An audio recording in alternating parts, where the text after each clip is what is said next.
new lesson. Let us have first a quick review on the lesson that we had discussed yesterday. So, what have you observed in the pictures? Teacher, ice cream yummy! Ice cream yummy! Ice cream good! Ang banana kung natag ko na itong point ka. Wow! Okay, let us, you're going to identify different materials, whether it is homogeneous or heterogeneous mixture. After that one, you have to give your reasons. Why is it homogeneous and why is it homogeneous? But before that, let us know first, when we say homogeneous,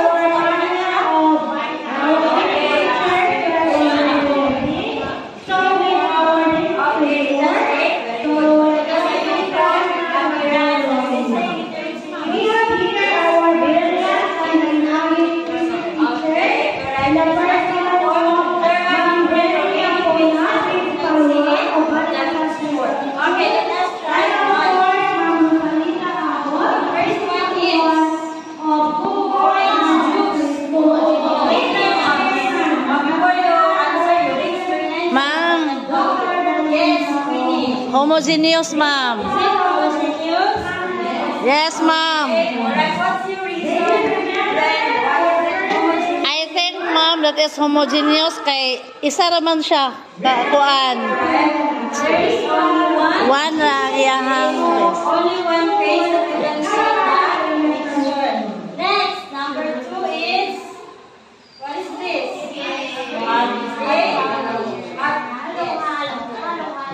It's a halo-halo. What type of mixture is halo-halo? Yes, yes, it is a heterogeneous mixture. What's your reason? Why did you say it's a heterogeneous mixture? Because it is mixed already. Two or more. It's already mixed and what does it so far? Halo-halo is an example of heterogeneous mixture because Daghan man siya kuan. Yes. Okay, that's right.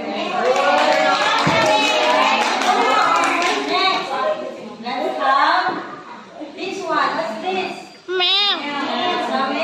Let's ask what type of mixture is milk? homo mixture.